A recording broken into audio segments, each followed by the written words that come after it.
Salut à tous, aujourd'hui on se rejoint pour une nouvelle vidéo de déballage avec aujourd'hui le Asus Zenfone 6, un smartphone du haut de gamme. Du haut de gamme, un très bon téléphone, du lourd qui s'annonce aujourd'hui. Donc ce Asus Zenfone 6 qui est déjà vendu à un tipeur, qui partira en Belgique après le test, et oui. Et c'est un téléphone qui vient de la boutique Trading Shenzhen. Donc je vous mettrai un petit lien d'achat en dessous de la vidéo s'il y en a qui veulent l'acheter. On a un très bon partenariat avec eux. Ils sont très contents de notre travail et voilà. Et donc du coup c'est vice versa. Alors, on va regarder un peu ce téléphone. Hop. Si tu aimes nos vidéos, tu peux mettre un petit pouce bleu, tu peux t'abonner et activer la cloche pour ne rater des futures vidéos. Et si tu veux nous soutenir un peu plus, tu peux aller sur une page Tipeee. Donc Tipeee, c'est une plateforme de financement participatif pour soutenir les gens comme nous qui font des vidéos. Tu nous fais un petit don, c'est pas grand chose, mais petit à petit, ça nous permet à la fin du mois de pouvoir investir dans des produits. Et en même temps, tipeur, en plus de ça, tu as des avantages que d'autres n'ont pas. Tu pourras acheter en priorité, d'avoir la priorité sur les téléphones et les accessoires de tout ce que l'on teste, à prix préférentiel bien sûr, ainsi que d'autres petits avantages, et ça c'est plutôt pas mal. Donc ce sera un téléphone, donc j'ai actuellement fait l'acquisition d'un Mi 9T, parce que c'est quand même le rapport prix par excellence. Là franchement Xiaomi, autant le Mi 9 j'ai pas été convaincu trop, même si c'est un très bon téléphone, autant le Mi 9T... c'est vraiment une bombe atomique ce téléphone. Il a tout pour un prix vraiment modéré. Et si encore vous l'achetez en Chine, si vous connaissez les bons plans, c'est encore plus intéressant. Alors, dans la boîte, on aura, bon, ça on s'en fout. Donc, je parle du Mi 9T parce que le Mi 9T, c'est une caméra pop-up. Tous les moyens sont bons pour cacher cette petite caméra frontale qu'on aimerait bien faire disparaître. Et Asus a trouvé la bonne idée de la mettre derrière, mais en rotation. Voilà, c'est mécanique, c'est rotatif, elle va se tourner, on va voir ça tout à l'heure. Ça peut être une bonne solution comme une autre. De toute façon, pop-up ou ça, c'est pareil, le téléphone il sera toujours aussi épais et lourd. Vivement les caméras sous la dalle. Alors, on aura quoi? Ouf, on aura un pavé à lire. Peut-être un peu trop de luminosité. Tac, oh là, il n'y a plus beaucoup de maintenant. Hop, on va régler en temps réel. Voilà, donc... petit pavé avec le français, donc une notice pour ceux que ça intéresse. On aura une coque en silicone. Ah, que je les aime pas ces coques. Ça, c'est les coques que je déteste. Mais bon, tant pis. Après, libre à vous de changer de coque. Mais là, ça va être compliqué avec ce genre d'appareil photo. Ce qui est bien, c'est qu'avec Mi 9T, c'est que j'ai une coque en silicone comme le OnePlus 7 Pro, avec juste le trou qu'il faut juste au-dessus pour que la caméra sorte. Donc là, ben voilà, une coque en silicone dure, qui du coup protège ni le bas, ni l'appareil photo, ni le haut, ni le côté. Donc ça c'est dommage. Après il y en a qui, comme Jérôme, ne supportent pas les coques et l'utilisent sans coque. Ça c'est à vos risques et périls. Allez, on va continuer un peu ce déballage. Il y a l'air d'avoir pas mal de choses dans cette boîte. Ah, des écouteurs. C'est très rare les écouteurs. Voilà. On me demande souvent, il n'y a pas d'écouteurs? Ben non, il n'y a pas d'écouteurs. Donc c'est un chargeur qui n'est pas français, mais il est bien donné avec Trading Shenzhen, un adaptateur. Voilà, tout simplement, un adaptateur, ça coûte rien. Donc, hop. On a en plus, ce qui est très rare, deux jeux de silicone housse remplacement. Et le câble d'USB type C, et là on n'aura rien du tout. Voilà pour le téléphone, enfin pour la boîte. On va s'intéresser au téléphone maintenant. Donc là on peut le voir qu'il est directement en italien. On va le mettre en français, c'est parti. Donc les derniers Asus qu'on a fait, on n'a pas trop, moi j'en ai fait un je crois, un moi et un Jérôme.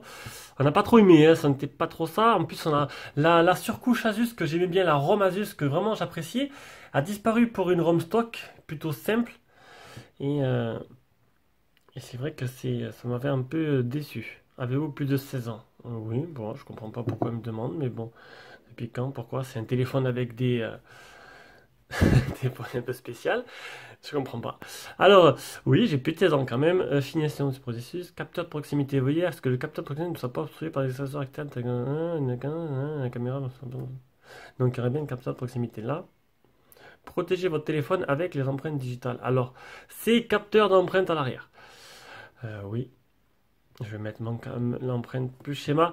Donc, du coup, pas mal de tests ont été faits sur ce téléphone et tous ont été les mêmes résultats. Très bon téléphone. Voilà, un des téléphones, une surprise, tout ce que vous voulez.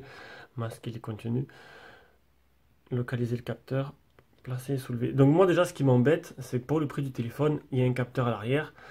Il n'y a pas d'écran AMOLED, il y a un écran IPS. Déjà ça, c'est éliminatoire chez moi. Je sais pas chez vous, mais quand on voit maintenant la technologie qui avance, alors Asus ils ont fait un truc un peu différent, je suis d'accord, avec cette caméra rotative, mais il n'y a pas d'AMOLED et de capteur sous l'écran. Et ça m'embête un peu. Suivant, touche intelligente. Vous pouvez facilement réveiller Google. Ah, il y a une touche associée à Google. Ça, c'est plutôt pas mal à l'assistant. Appuyez une fois, appuyez l'assistant Google. Appuyez deux fois, appuyez l'assistant Google et vos mises à jour personnelles. Maintenir, appuyez, appuyez le bouton prolongé. L'assistant vous répond immédiatement.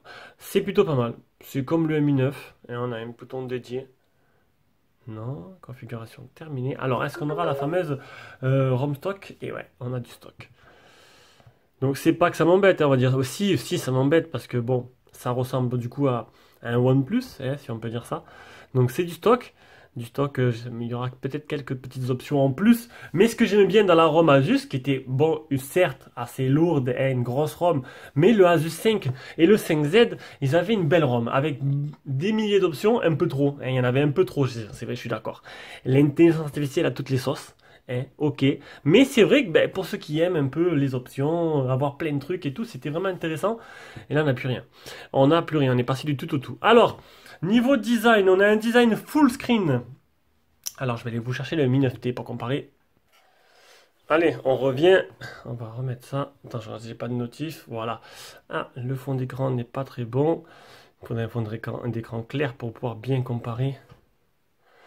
Appliquer pour les deux. Tac, c'est parti. Voilà, voilà. Donc, on peut voir déjà que niveau optimisation, ça a l'air un peu plus fin et le menton aussi. Donc l'optimisation a l'air, le menton est plus fin, a l'air largement meilleur sur le Xiaomi que sur le Asus. Donc on aura un téléphone qui est quand même assez balèze, hein, assez gros. En dessous on aura le type C, le port, on a le port jack, ils n'ont pas fait l'impasse sur le port jack. Le tiroir SIM qu'on ouvrira durant tout simplement le test.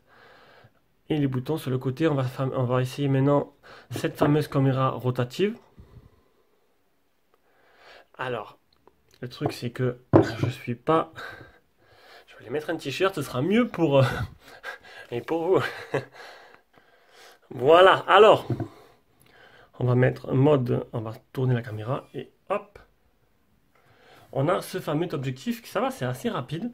Ça a l'air assez bien foutu. Maintenant... Oh! Ah, manuellement, on peut le bouger. Ça, c'est bien. Ça permet de prendre des photos dans toutes les positions. Alors, combien de temps ça va durer? Est-ce que c'est solide? Ah, il est pas. Maintenant, il s'est posé. Hop, on va rallumer. Tac, on va remettre. Hop, il retourne. Plutôt pas mal. Attendez. Hop. On va le refaire. Ouais. C'est une idée comme une autre. Voilà. Après, il y a le pop-up et ça, c'est pareil. Hein, pour moi, le résultat est le même. Hein. Je sais pas lequel est le plus résistant des deux. J'aurais tendance à sentir peut-être le pop-up. Hein, faut voir. Faut voir. Après, c'est des mécanismes qu'il faut pas qu'il lâche. Sinon, je sais pas ce que ça peut donner. Donc, du coup, ce qui est bien, l'avantage, c'est de prendre des selfies avec, avec la qualité de la caméra arrière, tout simplement. Donc, c'est pour ça qu'on le retrouve. Mais premier au test selfie sur des XO-Mark, c'est tout simplement parce que la caméra arrière, tu prends des selfies avec la caméra arrière, automatiquement, c'est magnifique. Voilà, il ne peut pas avoir mieux. Alors, on va prendre une petite photo. Déjà, la qualité photo, elle a pas mal.